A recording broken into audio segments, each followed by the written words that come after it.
there! Welcome to Gatekeeper Productions. I'm Crown Gray's Cocon. Let's get into the video. Today's video we're going to be continuing with our Disney series, and today we're going to be looking at none other than the classic film Lady and the Tramp from 1955. So if you like what you see already, don't forget to hit the like button, subscribe if you haven't already, and also don't forget to hit the bell button so you stay notified of all our upcoming videos. And as we do with all of our videos, we have it split into 6 different sections. So if you've seen this before, just skip a few seconds just so you kind of like skip over this bit. So we have the story of the story, we have the story of the studio, the story of the creator, we have the themes and the history, we have the legacy, and also we have any notable lines or any notable effects within the film. So without further ado, we're going to dive straight now into the story of the story. So buckle up and let's go for the ride. The story of Lady and the Tramp is somewhat influenced by Ward Green's short story from 1945, and this was called Happy Dan the Cynical Dog, right? However, the plot of this is very, very different, and as we'll kind of explain a bit later why it's so different.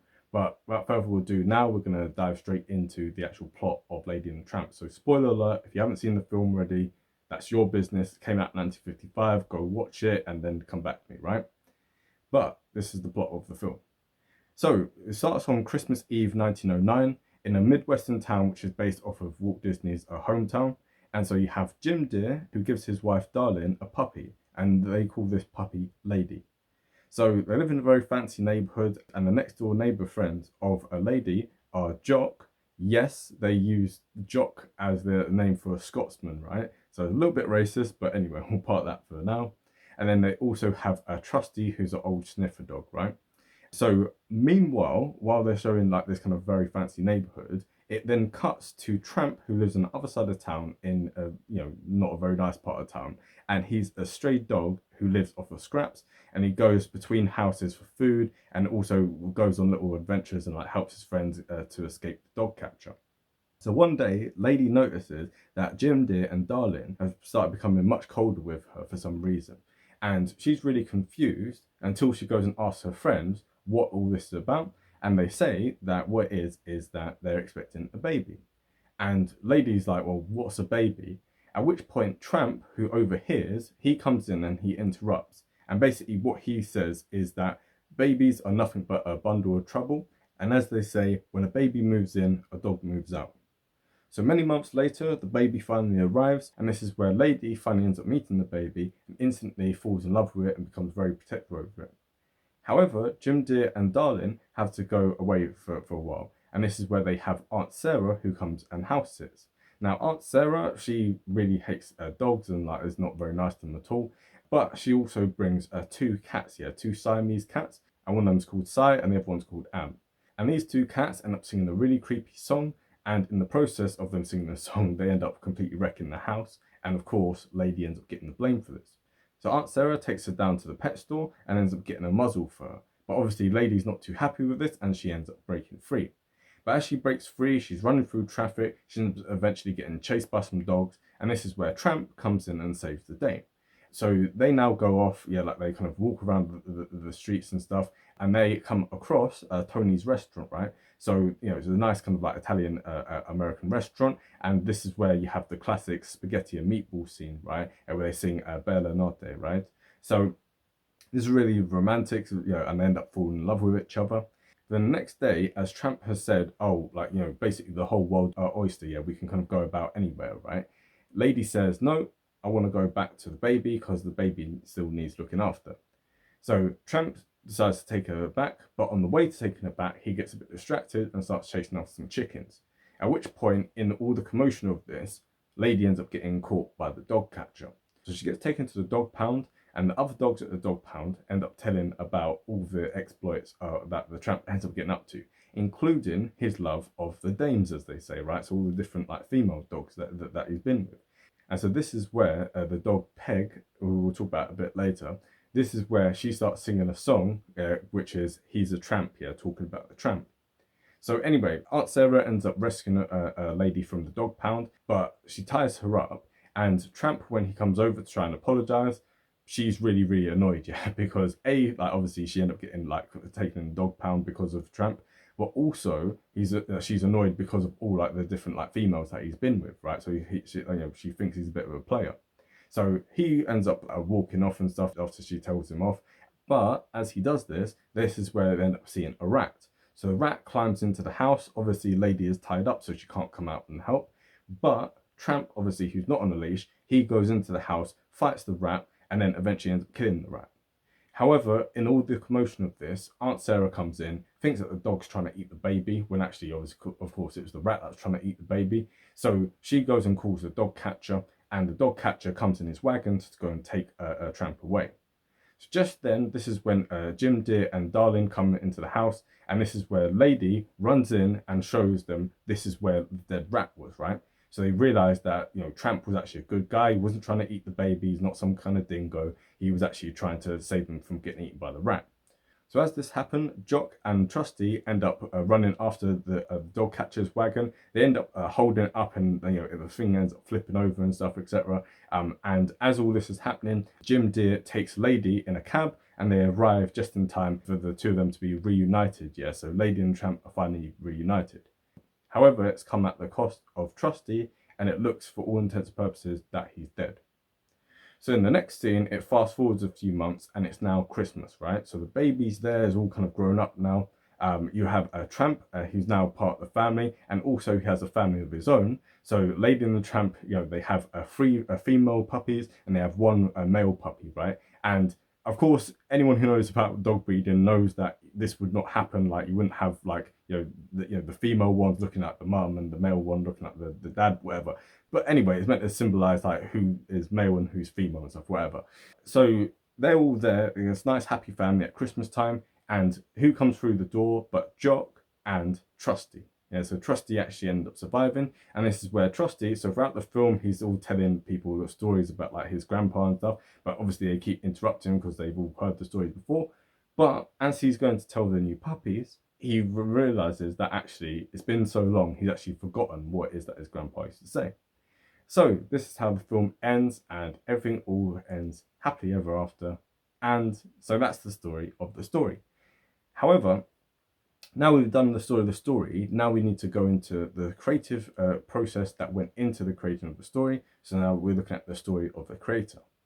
So Joe Grant, who we've mentioned before, he was a story artist, and back in 1937, he had an English Springer Spaniel called Lady. And so he wrote a short story about the different antics that Lady got up to. And when he showed Walt Disney this, bear in mind this is 1937, so they've just released Snow White. So Walt Disney reads the stories for this, and he goes, actually, this sounds really good. However, it needs a little bit more work for it. So throughout the late 30s and the early 40s, Joe Grant ends up working on the story for this, and he puts different add-ins in, and it still isn't enough yet. It still isn't what Disney wants. He still says, no, like there's something missing in this yet. Like it's there's not enough action. It's, the lady is just too nice. Like there's nothing really happening in this story yet. So there needs to be more conflict within this. So in 1945, this is where Walt Disney ends up reading the Cosmopolitan magazine short story, which is Happy Dan and the Cynical Dog, right? Written by Ward Green. So this is a real game changer, because they go, right, what we need to do is we need to have Lady fall in love with this cynical dog here, right? So this gives you the romance story, this gives you the conflict, this gives you everything that we need and stuff, right? So now we can start working on the actual thing. So they bought the rights for the story. Again, we don't know how much it is, but if it's anything to go off of, if we look at like Dumbo, if we look at like kind of Bambi and all the other short stories that Disney bought in that time, he probably didn't get much money for it, right? People writing in those days didn't get a lot for their money, so it probably wasn't that much. But either way, they bought the rights to it and they started working on the film.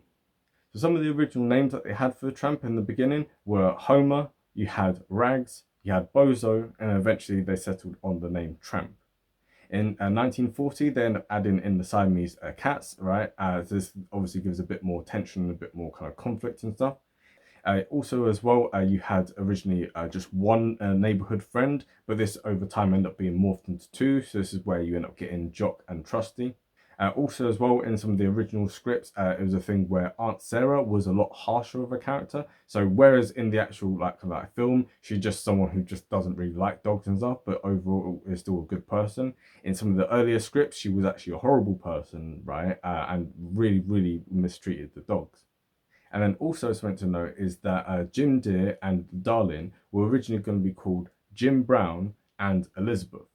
But they decided that actually, if you're having this a thing made from lady's perspective, from a dog's perspective, the dog is listening to the names of, oh, Jim dear, oh, darling, yeah, and all those things right? So that's why they decided to stick with those things, yeah. So much like in Tom and Jerry, so it's very much from like the kind of perspective of the actual animals itself, and that's why that was done in that way. And that's also as well why you don't tend to see too much of their faces, yeah, because the focus is more on the animals, right?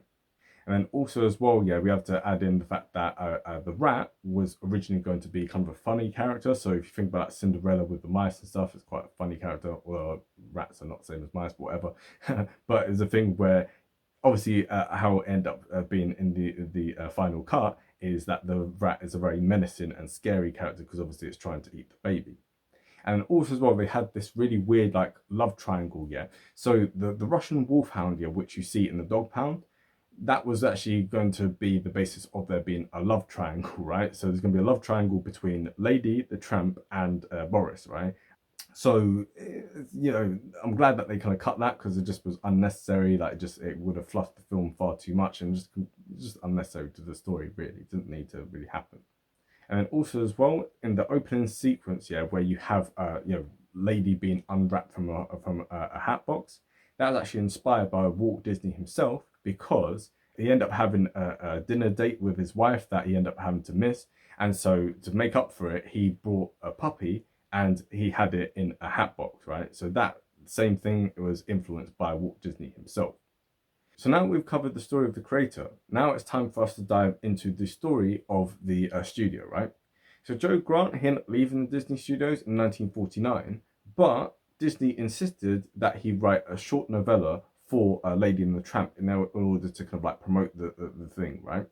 However, because he did this is why Joe Grant doesn't appear in any of the credits for the film, right? Because he got the credits for the book that he wrote. So now talking about the casting for the film. So you had many different people within the cast for it. However, the most notable of all was Peggy Lee. So Peggy Lee was a very famous jazz singer. So if you know like the song Big Spender, if you know Fever, many others, she obviously was the singer for that. So over the course of her career, she sang many songs and she wrote many songs as well. And actually within this, she plays 4 different characters and she co-wrote 6 of the different songs. Most notably of all is He's a Tramp. So the dog in that who sings that is called Peg, and that's obviously named after Peggy Lee herself, so that's her singing. So on top of playing the voice of Peg, she also plays the voice of Darlin and also the voice of the 2 cats. This is Sai and Am. Now talking about the person who did the voice for Lady, this is Barbara Luddy. So Barbara Luddy, she did the voice of Kanga in the Winnie the Pooh series. She also did Merryweather in Sleeping Beauty, so one of the fairies, so we'll talk about that in the next video. For the Tramp, this is voiced by Larry Roberts. He's not really anything too significant. He's just like in a few like TV shows. And then also as well, yeah, right, you have Bill Thompson, who we've mentioned in other videos. So he's the voice of Smee, he's the voice of the White Rabbit, etc., etc. So within this, he plays 6 different roles. He does Jock, he does Tony's assistant, he does the Bulldog, he does Jim's friend, he does the Dash Hound, and he also does the voice of the Irish policeman. So I don't know why like they couldn't just find a Scottish person to do his accent, because where he's playing Jock, it's really obvious that he's not Scottish. But anyway, yeah, that was kind of annoying, but yeah, anyway. But either way, he's really good actor and stuff, and so it was good that he was in that. You also had Verna Felton, who we've mentioned in other videos as well. So she's the voice of the fairy godmother in Cinderella, and also the Queen of Hearts in Alice in Wonderland, right? So she is the voice of Aunt Sarah. And actually, if you look at Aunt Sarah within this, right, she is actually modelled off of Verna Felton, right? They look very similar. And then finally, you had Alan Reed. So this is the voice of Boris the dog. And actually, he was the original voice of Fred Flintstone, right? So just a little bit of trivia with regard to that. So this covers most of the casting for the film. And then talking about within the studio itself, So much just like how you had in Bambi, you had like animals being brought into the studio, yeah, to make more realistic models for it. So yeah, so obviously you had a bunch of dogs who were brought into the Disney studios for them doing the drawings and stuff.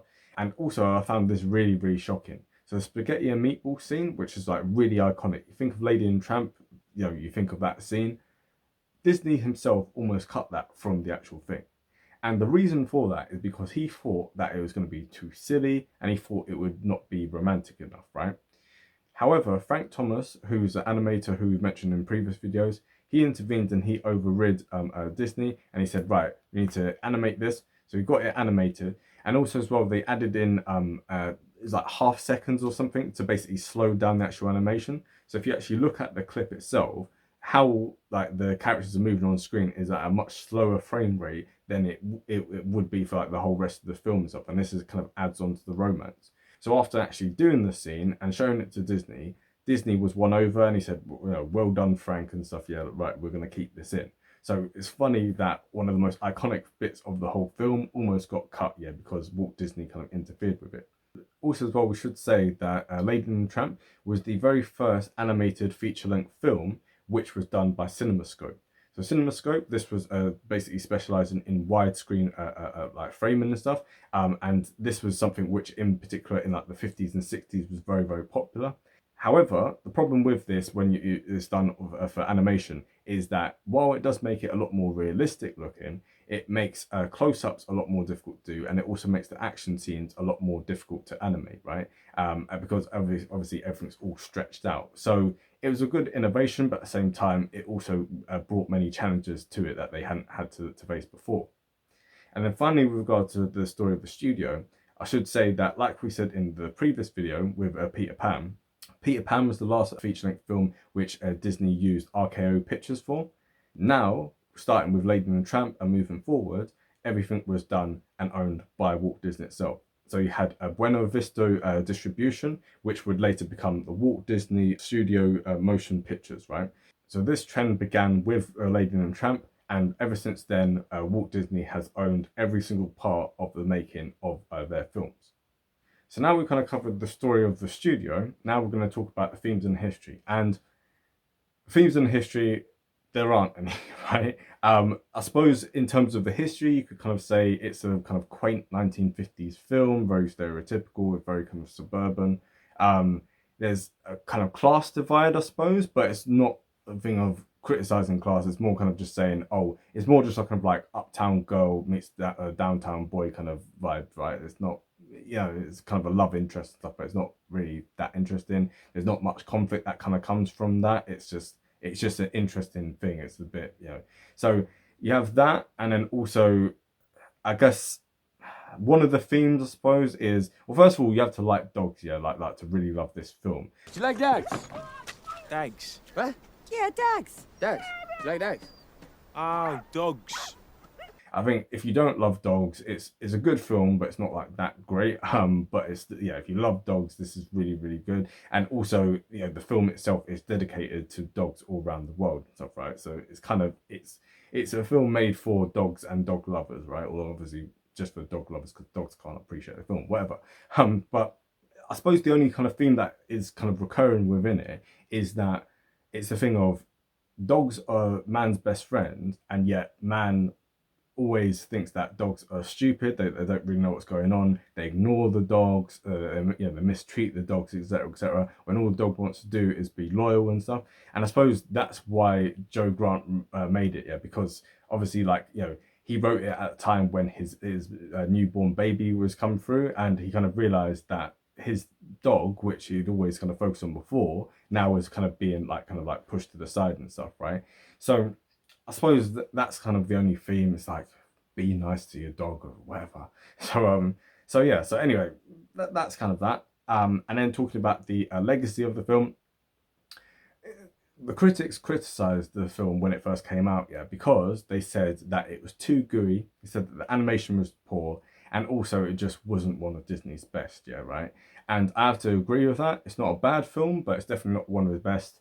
It's not very like visually stimulating at all, and yes, at certain parts it is quite gooey, right? But that seems to not matter because the audience really loved it, right? So of all the films that Disney made between Snow White and this one, right, this was the highest grossing film, yeah, in terms of like box office sales, right? So people flocked to this film. Considering that it only had a budget of $4 million, it made 6.5 million just in distribution rentals alone. And then if you add up the kind of like, the lifetime gross that it had, domestically it had $93.6 million, and internationally it made $187 million, right? So for something which only costs 4 million, obviously there's certain things with regard to inflation and blah blah blah blah blah, and obviously take these figures with a pinch of salt. But just to give an idea, this film made hella buck and was really, really successful, probably because of all the dog lovers out there, right?